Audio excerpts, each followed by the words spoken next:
Bem-vindos ao Torá e Mussar, meu nome é Matias Bloch e essa semana a gente vai voltar a falar das Parashot.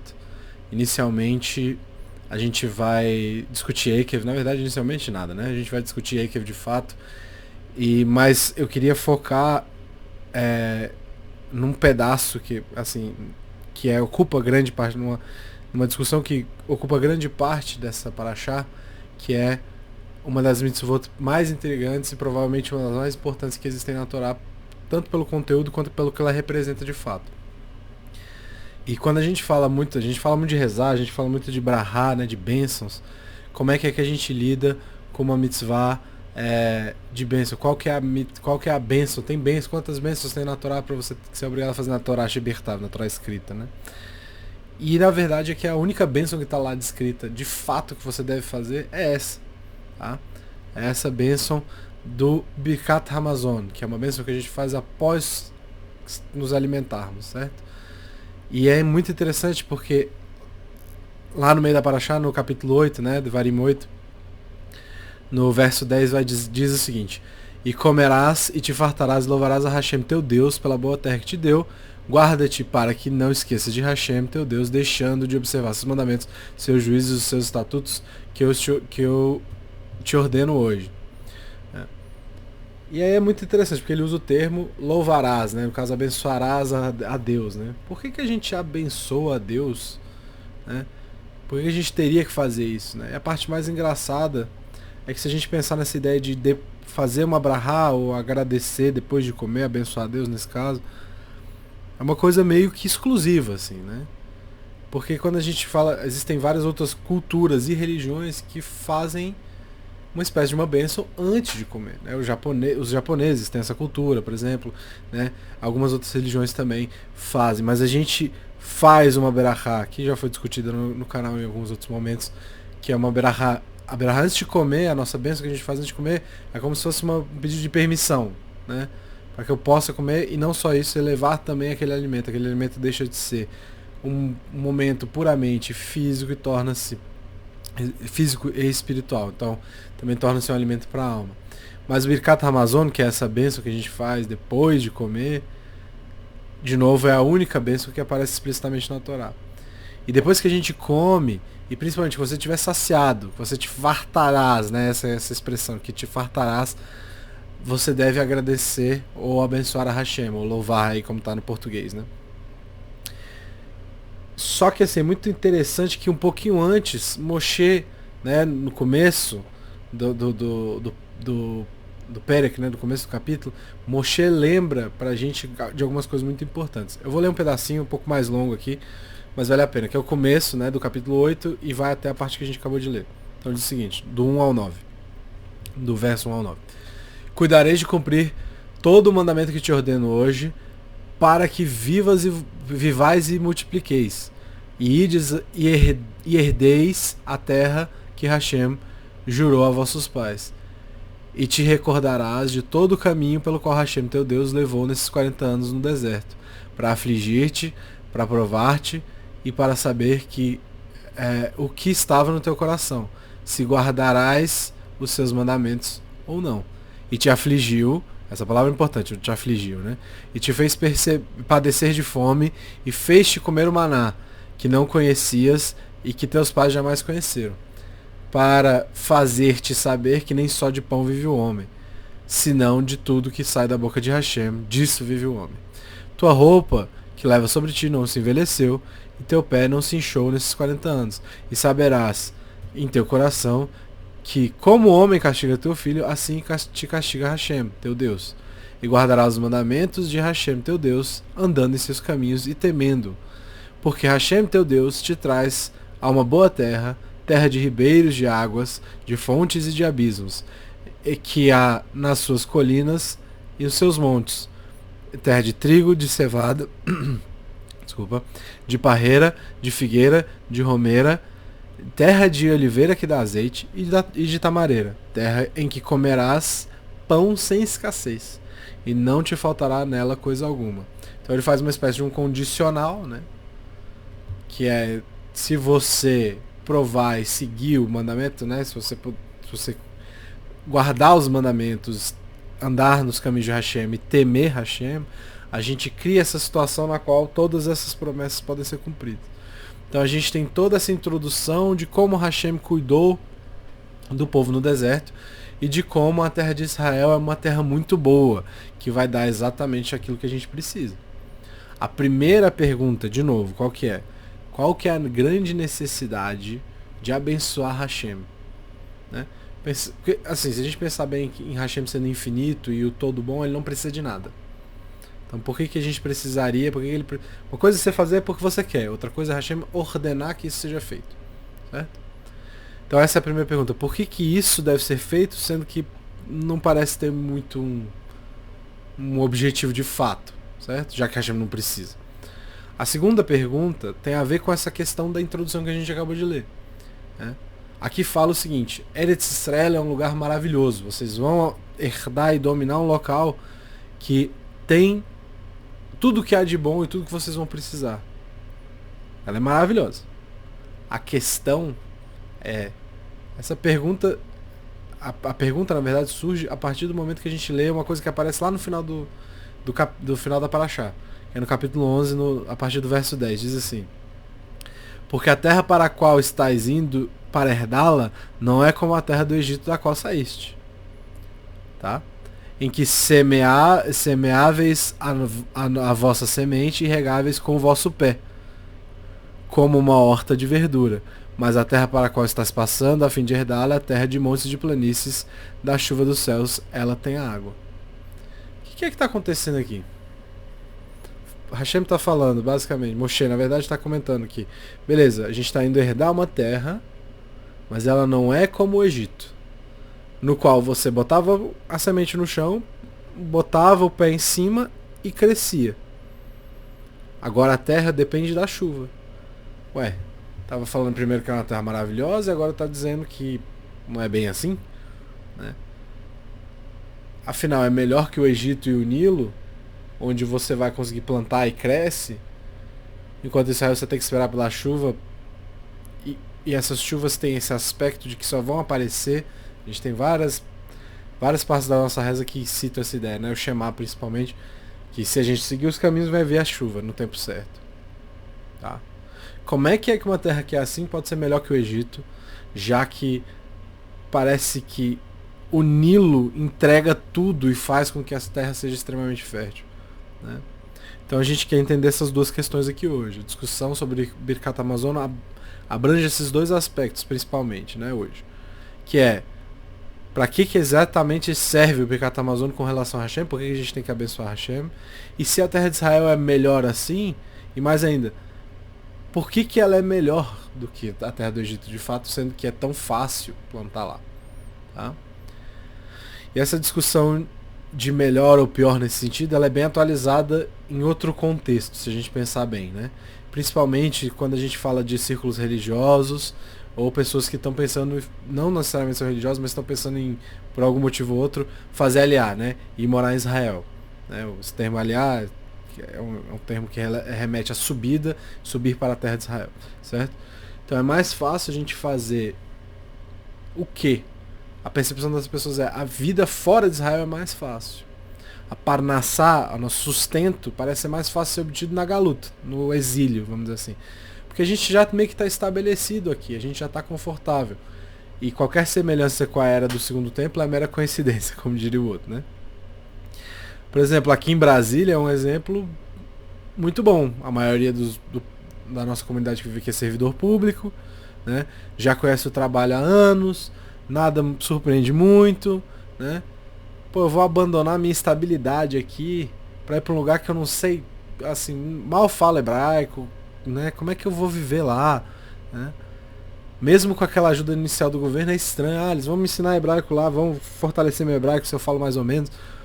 Mas mesmo assim fica um pouquinho difícil de justificar de forma lógica, né? Meus contatos são tudo aqui no Brasil, lá em Israel é mais difícil. É melhor fazer o quê então? É melhor ficar no Egito, que é o que parece. Eu já estou confortável, já estou tranquilo, já estou estabelecido, né? Ou não, né? E outra, é um elogio para Israel falar que não é igual à terra do Egito, que é tão fértil e maravilhosa também. Perguntei do Birkat Amazon, mas na verdade a verdade é que tem uma pergunta mais básica, se é que eu posso usar essa expressão, né, do que essa, que é o porquê você rezar at all, né? Por que você rezar como um todo? Qual que é a lógica da reza? Né? Por que a gente reza para Hashem? Qual que é o raciocínio envolvido em vou pedir algo a Deus? Né? E essa discussão é interessante porque a percepção que a gente tem ela é um pouquinho torta. Tá? No geral, se você fizer essa pergunta, você vai ouvir a resposta. Tem uma coisa que está faltando nesse meu mundinho aqui. Falta, por exemplo, Parnassá, que é o sustento que a gente estava citando. Falta saúde, falta Shalom Bait, né? Falta paz na família, né?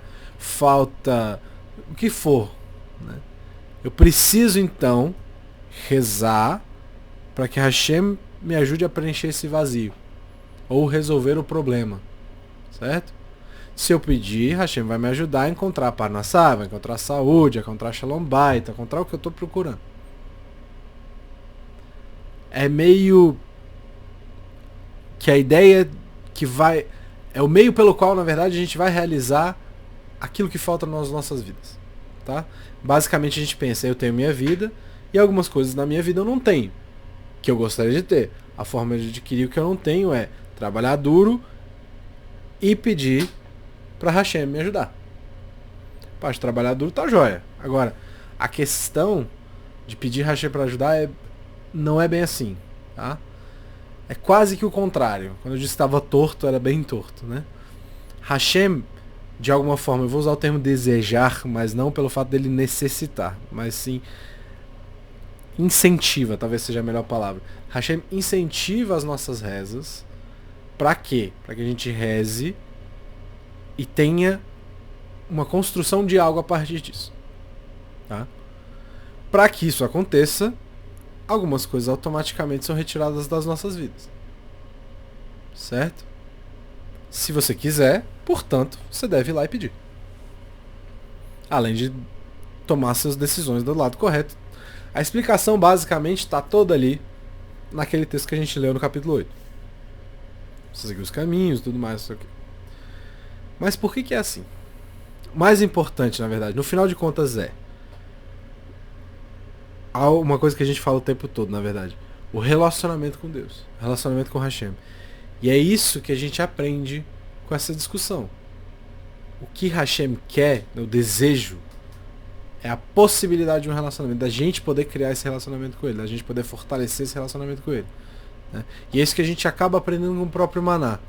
Tem uma Guemará muito interessante, Yomá, na página 76a, que diz que os alunos do Rabi Shimon Bar Yochai, eles perguntam basicamente para ele, né, por que o maná caía do jeito que caía. O maná, para quem não lembra, o maná caía uma vez por dia, todo dia ele caía. Se você pegasse mais que a sua porção, o que acontecia?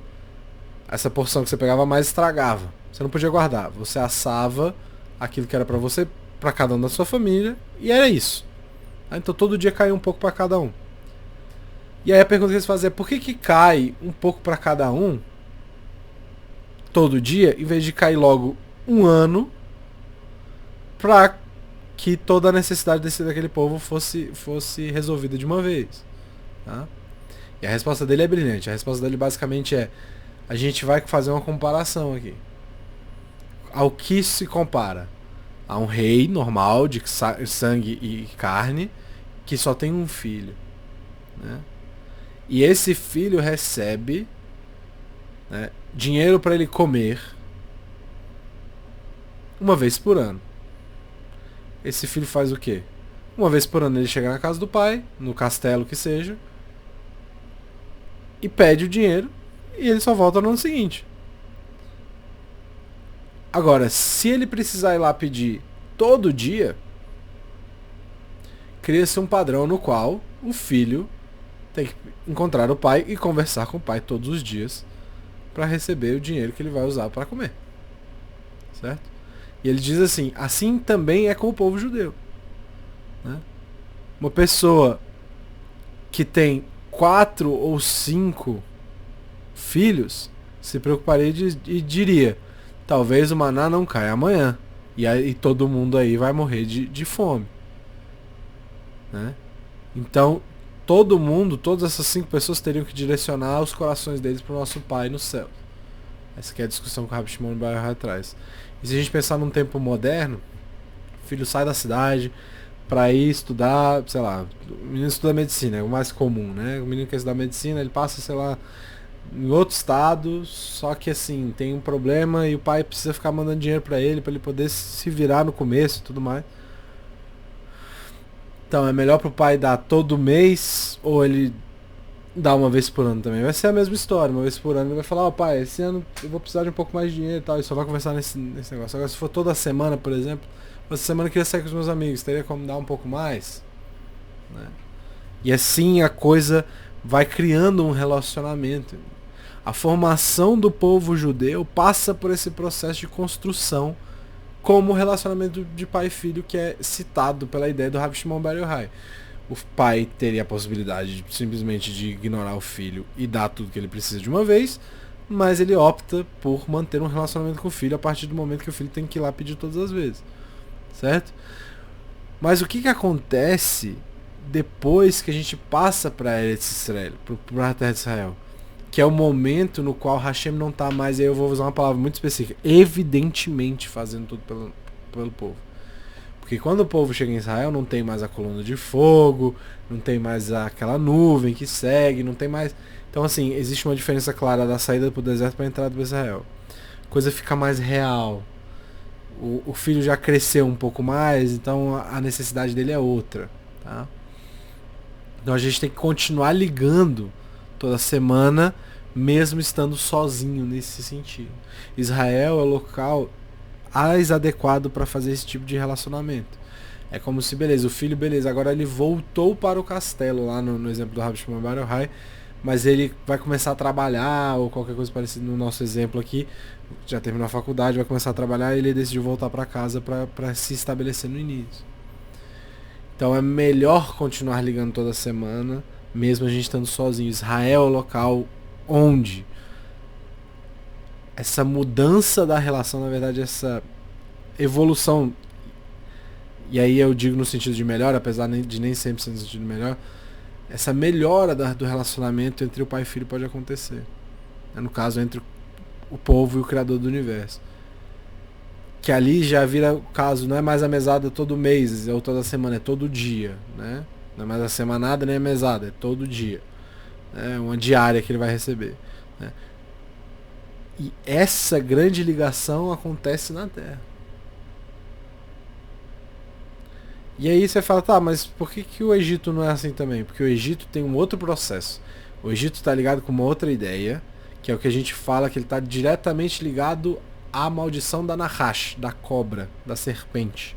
Tá? Aí pergunta, que maldição é essa? Aquela lá da época de Adão. Só que está bem descrita a discussão na Gemara, no Talmud, em Yomá 75a, uma página antes daquela que a gente leu. E diz o seguinte lá. Outro verso diz, todo pó será a comida da serpente, né? Isso é Shayahu, Isaías. Aí o Rabi Ami e o Rabi Assi disputam o significado desse verso. Um diz, mesmo que a serpente coma todas as maravilhas do mundo, ela ainda vai sentir o gosto de pó, né? De terra. E o outro dizia, mesmo que ele coma todas as delícias do mundo, ele só vai ficar tranquilo quando ele comer terra. Tá? Essa discussão aí entre esses dois não importa, mas é importante. Então aí ele continua dizendo, Rabi Yossi disse, vem e veja o atributo do santo bendito seja, que é diferente dos atributos do sangue da carne.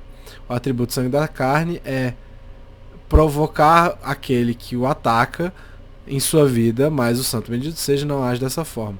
Ele amaldiçoou a serpente e o que aconteceu? A serpente vai com a sua comida para onde ela vai, e se ela sobe, a comida dela vai, se ela desce, a comida dela vai junto, certo? Então a punição da serpente é essa, ela tem comida em tudo quanto é lugar, ela tem a parnassá, o sustento dela em tudo quanto é lugar. Isso é punição por quê? Por que isso seria uma punição? Ele não precisa se preocupar com nada, não é isso? É o mesmo caso do Egito. Você plantar lá, vai crescer. Mas se a gente fosse voltar no exemplo moderno, ou até no do rei mesmo, é um caso no qual o pai está tão chateado, eu vou usar o exemplo moderno que foi mais fácil, que ele dá o cartão pro filho e fala, esse é o limite, você vai poder gastar isso, mas nunca mais fala comigo. Todo mês vai estar certinho o limite, mas você nunca mais fala comigo. Tá? Esse cartão é preenchido todo dia, todo mês, não importa. Mas não me liga para pedir nada mais, nem para falar comigo. Então essa é uma das piores, se não for a pior, punição que um pai pode dar para um filho. É a mesma coisa que acontece com o Egito, é a mesma coisa que acontece com a serpente, na qual ela não tem mais contato com o Criador para necessidade, enquanto todos os outros animais têm. O Egito também não tem mais contato com o Criador como os outros povos têm. E aí ele tem esse sustento garantido. Não me peça mais nada. Né? Isso acontece com pessoas também, tá? Pessoas que passam de um nível que é aceitável, vamos dizer assim, do ponto de vista espiritual. Hashem dá logo, por isso que as pessoas perguntam, mas por que o fulano é tão ruim e teve tanta coisa na vida dele? Porque é isso, deu tudo de uma vez e falou assim, não me procure mais. Tá? Então, é a mesma coisa com a serpente e com o Egito. O Egito não precisa não é que não precisa de fato. É que o Egito não vai receber ajuda extra. Né? Só que aí a Torá vem e fala, Eretz Israel não é como o Egito. A terra de Israel não é como o Egito, não é como Misraim. Porque ela precisa de Hashem sempre. Ela precisa de Hashem para que as chuvas caiam e tenha comida no futuro. Tanto que se você vê, os povos que viviam lá eram gigantes, porque você precisava ser muito forte, senão a terra te comia. Né? Então, a ideia aqui é essa. Eles tinham lá no Egito todo sustento e por isso, inclusive é muito fácil do faraó acreditar o quê? Que ele é uma espécie de um deus. Né? Porque ele domina aquilo ali, ele domina a fonte do sustento que é o Nilo. Né? Então, eles criaram meio que a própria espiritualidade deles ali. Mas quando a gente entra em Israel, essa é a terra que vai trazer, segundo Hashem, a ideia de que a lição do maná vai continuar. É a terra onde o nosso relacionamento pode continuar, onde o nosso relacionamento pode alcançar um outro nível. Nosso relacionamento criatura e criador. Certo? Mesmo sem estar rodeado da nuvem da glória, do pilar de fogo, do maná em si, sem o maná em si, sem aquela roupa maravilhosa que não estragava, mas a relação continua melhorando e o status muda de fato. Então, vai ser uma terra única no sentido de que é o local onde a gente tem que pedir pela chuva. Hashem cria essa realidade quando dá dificuldade. A dificuldade só pode ser superada com a ajuda dele. Sozinho é impossível. Isso vale para a nossa vida como um todo. A chuva é meio óbvia. Se a Hashem não quiser que a chuva caia, a chuva não vai cair nunca.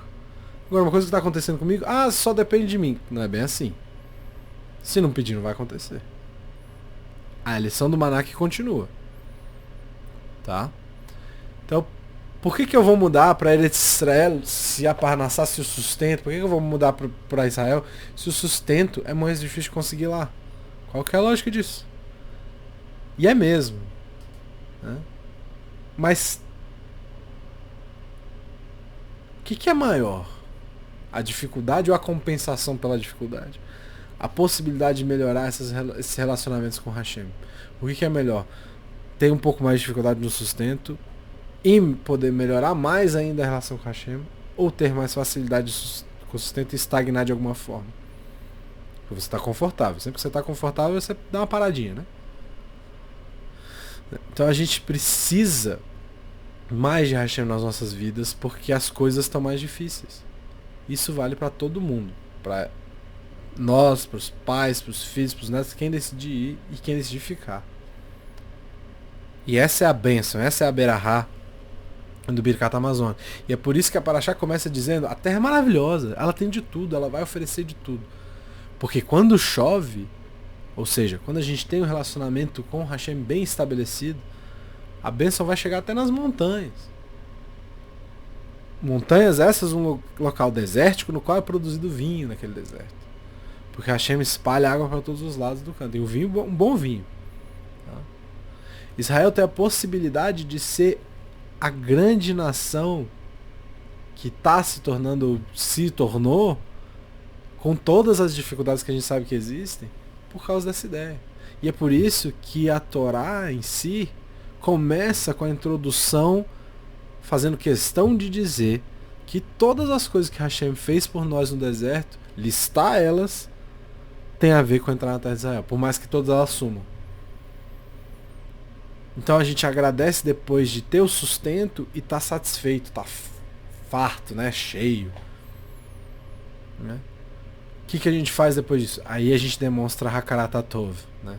A gente demonstra que Hakarat Hatov é o reconhecimento do bem, a famosa gratidão em português, né? Por quem? Por Hashem. Pela terra, pela cidade de Jerusalém, por todas essas coisas. E por isso Eretz Israel não tem nada a ver com o Egito. Tá? Então o que é melhor? Israel está num nível muito mais alto do ponto de vista espiritual. Do ponto de vista físico, o Egito pode parecer melhor. Só que quando você alcança esse nível espiritual muito alto, a terra de Israel supera em muito o Egito. Tá?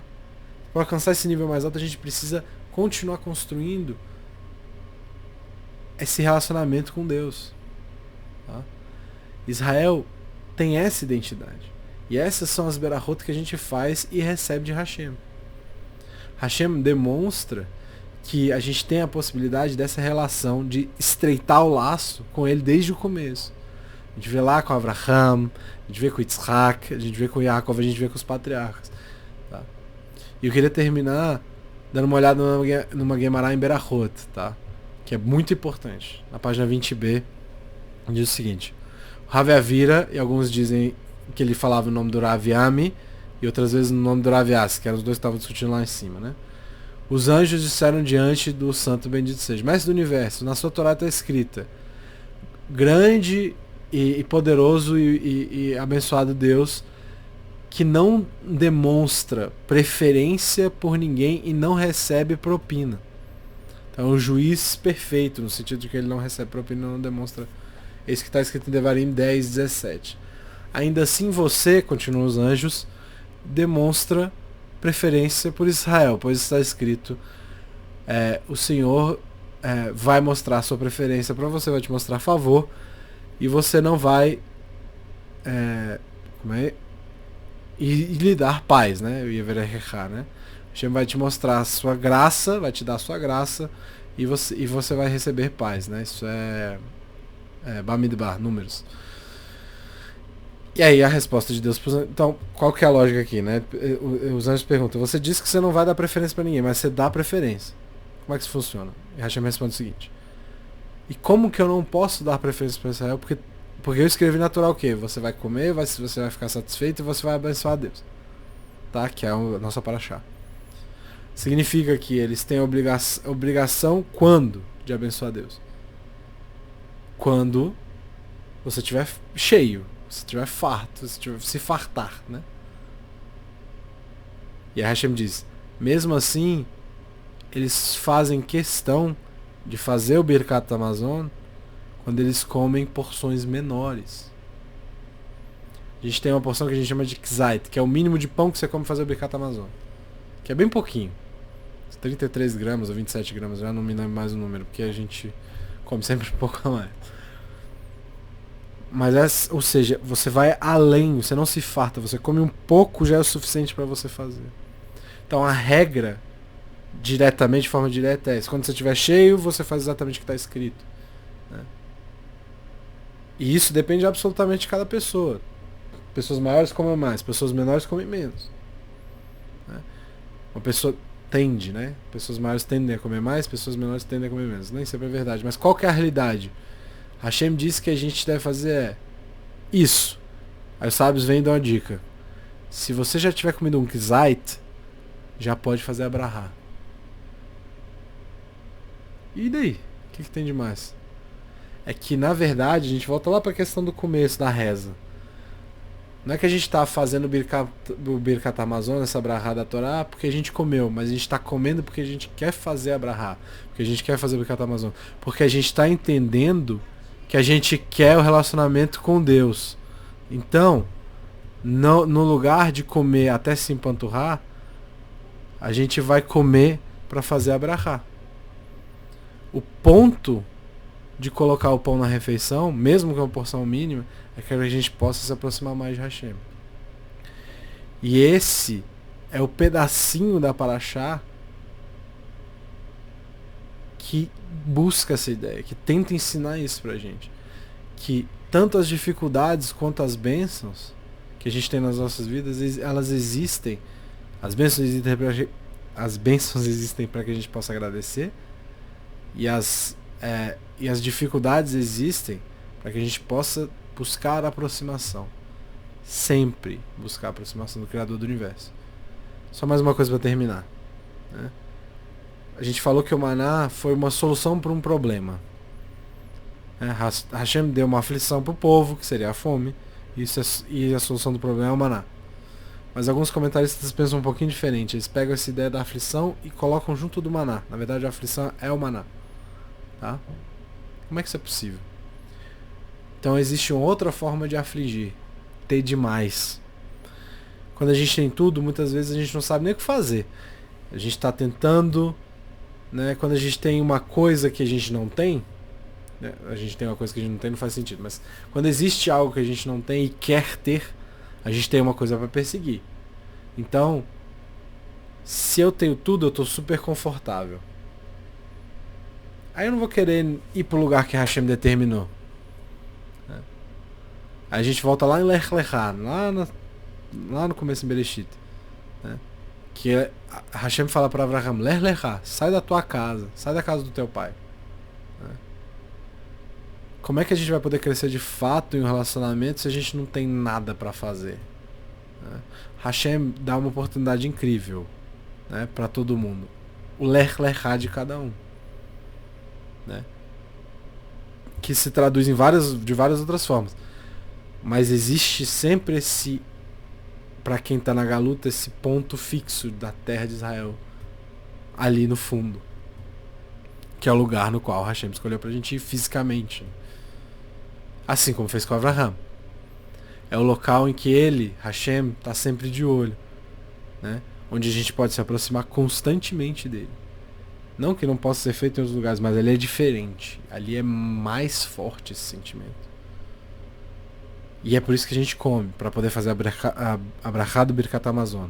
É por isso que a gente reza nas nossas vidas, para melhorar esse aspecto do relacionamento. E é isso que a gente busca sempre, a oportunidade de ver a chuva e construir os nossos relacionamentos com o Criador do Universo.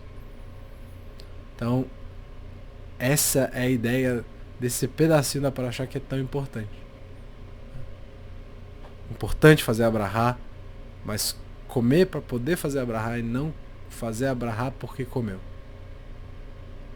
Obrigado pela paciência, por ter me ouvido até agora e até a próxima. Bezrat Hashem, a gente se vê semana que vem.